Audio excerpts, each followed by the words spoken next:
A gente volta a falar de uma história que tem mobilizado muito as pessoas, de uma juíza que tentou induzir uma menina de 11 anos grávida por consequência de um estupro a não fazer um aborto garantido por lei. O Vicente Medeiros vai contar mais detalhes dessa história pra gente e se tem novos desdobramentos, Vicente. Sim, Gabi, o Conselho Nacional de Justiça afirma que está apurando então a conduta da juíza Joana Ribeiro, procedimento que foi instaurado ontem, e a magistrada anunciou no início da tarde que deixou o caso porque foi transferida para a comarca de Brusque, também em Santa Catarina. O convite, segundo ela, ocorreu antes da repercussão do caso.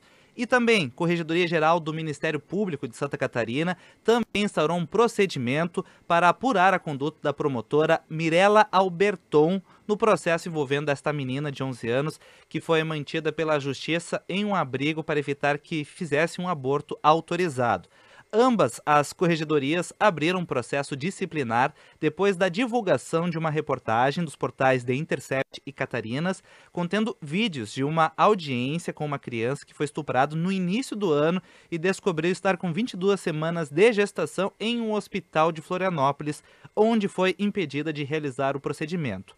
A advogada de defesa da criança, Daniela Félix, relata que esta audiência divulgada pela reportagem nos portais não contou com a presença dos advogados de defesa, uma vez que eles sequer foram informados sobre o fato. Poderia, sim, inclusive a advogada constituída não foi informada dessa audiência, né? Então ela não participou, ela não sabia da existência desse processo, a advogada constituída à época, então é um prejuízo. Então, não acolhendo esse parecer e tentando não só impedir, como criminalizar a conduta, que é o que tem acontecido, dá para se verificar que elas estão buscando substratos com outros profissionais, né, sob determinada bandeira ideológica, para impedir que essa criança tenha o procedimento do aborto legal garantido.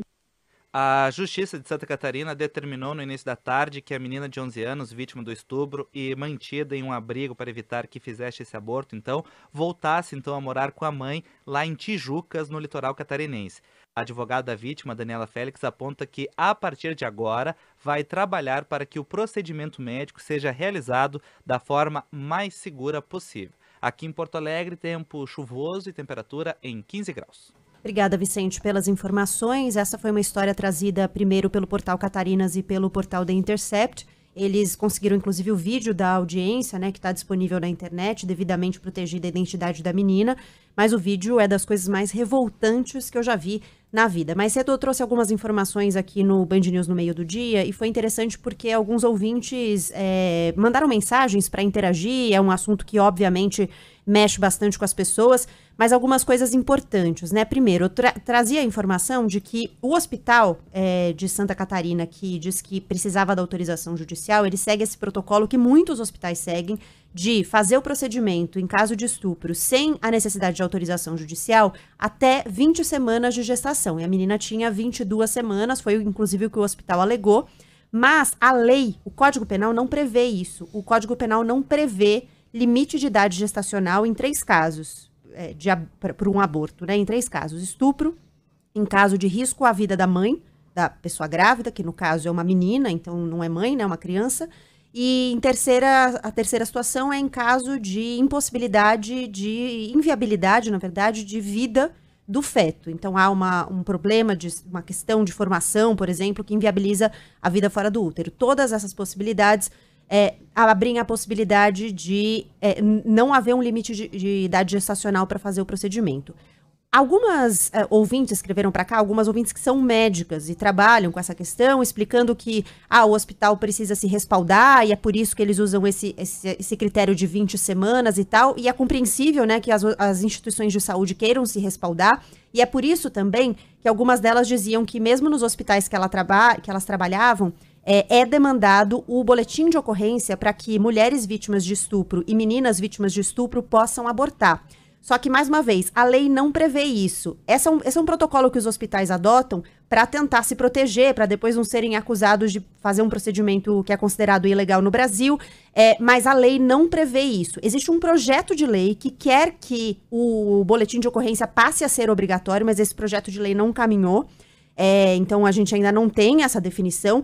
E existe uma portaria do Ministério da Saúde de 2020, que foi uma portaria feita na tentativa de fato de dificultar o acesso das mulheres aos serviços de saúde. E essa portaria prevê 2 mudanças. A primeira é que prevê várias mudanças, mas entre elas 2 coisas importantes. Uma, que os hospitais passem a fazer um questionário com as vítimas de estupro.